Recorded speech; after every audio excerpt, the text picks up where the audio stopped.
everyone, welcome to today's video on the topic of social bias, particularly exemplified by gender bias. So this will be a practical run-through of some examples.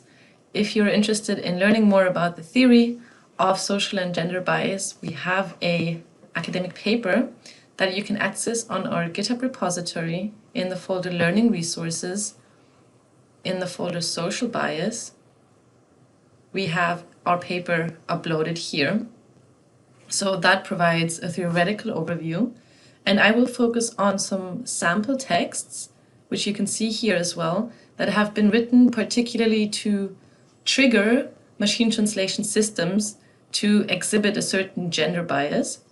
So let's have a look at our first example text. So here we can see we have quite a few ambiguous occupations here, or persons. For example, in the first sentence, you can see a crying patient comes into the emergency room with their daughter.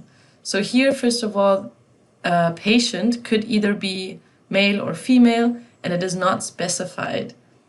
And below here, we can see the nurse assures the patient that their child is safe with the receptionist, who is also a father, and therefore knows how to take care of children. So here, once again, we do not know the gender of nurse or patient, but we do know the gender of receptionist because it is described that the receptionist is a father.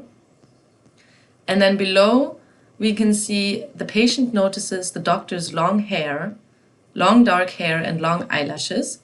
So we, once again, don't know the gender of the doctor, but by referring to long hair and long eyelashes, we are trying to trigger the machine to say that this is actually a female doctor. And down here we can see the hospital surgeon walks in wearing high heels and a dress. Once again, we are trying to trigger the machine to say, without specifying that this surgeon is a woman, we're trying to trigger the machine to realize, okay, this is a woman because this person's wearing high heels and a dress.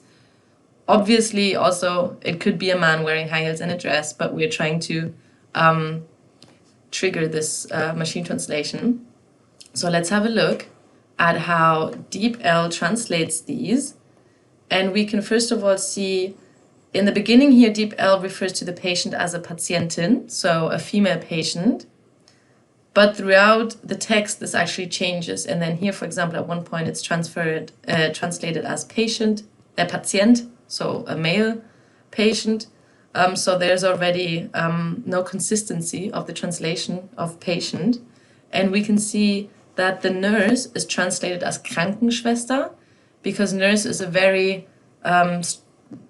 word that is very strongly gender marked to be feminine. So it is most often translated as Krankenschwester, even though we don't know here. It could also be a Krankenpfleger, a male nurse. And then we can see that the receptionist is translated as Empfangsdame, die auch Vater ist. So even though we're actually saying this person is a father, the receptionist is still translated as a woman. And the doctor is translated as an Arzt, even though we are referring to the long hair and the long eyelashes, because doctor is also a word that is very strongly gender inflected, but in the male dimension. And we can see below here that the surgeon is translated as a male chirurg, even though he is walking in with high heels and a dress.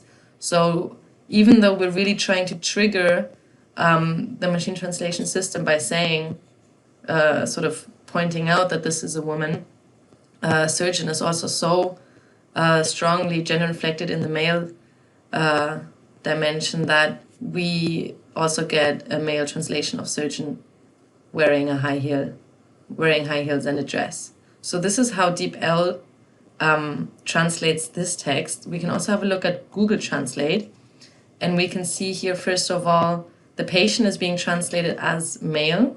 So here, that's the first thing that's being translated, but then down here, it is translated as die Patientin. So once again, we have inconsistencies here. Same again, nurse is translated as Krankenschwester, Receptionist, even though he is a father, still translated as Empfangsdame. The doctor is also translated as Arzt, as a male doctor, and the surgeon is also translated as der Chirurg, even though he's walking in with high heels and a dress. So that is the first text where we can see some clear gender bias really embedded in these machine translation systems. We have another example where we're referring to a manager not being completely satisfied with the decision of the new secretary, but then the second sentence says, she wanted to end the conversation quickly. So here we're referring to the manager as being a woman, even though we can't see that from the first sentence, but the second sentence shows us has a female pronoun.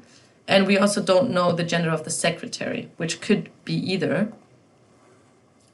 And once again, here we can actually see that DeepL translates manager as Geschäftsführerin. So here we do get sort of the information from the second sentence, because it is the manager is referred to as she, but also secretary is translated as Sekretärin, which is also a very female-marked word. And we can look at how Google Translate translates this. So here we actually have a male translation of manager, because managers are often translated as to be men, and secretary is translated as a female, as a woman, even though it could also be a male secretary. Then we have a third text, and this one is actually about racial bias. So here we are referring to 3 people of color and 3 white people participated who represented very different opinions in the discussion, which in English is a little easier to phrase people of color. In German, you will see that it is also highly triggering social bias, racial bias in this sense. And then down here in the last sentence, we can see we're referring to regardless of skin, color, race, gender, or religion, which will also be a very triggering word. So let's look at how DeepL translates this. And we can see here that DeepL says, es nahmen 3 farbige und 3 weiße Personen teil. And farbig being a word that is not a good translation of people of color. In German, we can also refer to people of color or person of color. And farbig is not an accepted translation. And at the bottom, we can also see that it is translating race as Rasse, which is a term used to refer to the race of animals, but not when we're referring to people. So that is rather unfortunate. And also Google Translate refers to 3 farbige und 3 weiße. So this is also an inappropriate translation of people of color. And at the bottom, once again, here we can see also that race is being translated as Rasse. So once again, we can exemplify that biases are really embedded in these machine translation systems, and not only gender bias, but also racial biases. And there are a few sort of things that we can do. So there is a platform called Fairslator, which aims to add a human component to machine translation in situations where the machine cannot know the gender of the person. So when it is ambiguous, like in the cases that we have, we can, for example, take this sentence here and copy it in here. And then, for example, translating it with DeepL, we can say, who are we referring to? So here Fairslator asks us, who is the nurse? So we can specify the nurse to be a woman or a man, and then it would become Krankenpfleger. And we can also specify the gender of the patient. So here the patient is a man, but we could also say it's a woman. It does not, however, provide us with a choice for receptionist, Empfangsdame, which is the actual issue here. because this is explicitly mentioned in this context. So what we can do, there is another platform called DeBiasByUs, where you can add cases of gender bias that you find when using such machine translation systems. And you can either copy and paste these sentences in here, or you can do it via a plugin that we have made available, that I have installed already here. And then you could either upload the case right here in the using the plugin, but we will do it manually. So let's say we are using the same sentence, the translation that we received. That is the bias text. So we can copy that here in the section where it says translation. And then we also need the source sentence, which would be this one. And we can copy that in here. And then the source is English, we choose, and the target is German. And then we can add an unbiased suggestion here. And instead of Empfangsdame, we can change this to Empfangsmitarbeiter, now referring to male receptionist. And then you can also choose the bias categories. So we can say here, stereotyping based on gender due to profession, because of it being a receptionist.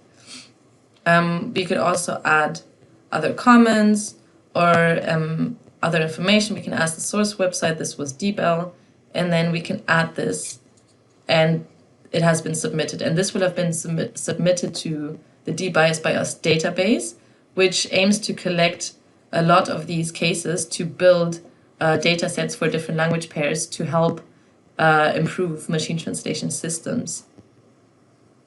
So these are the things that we can do when we find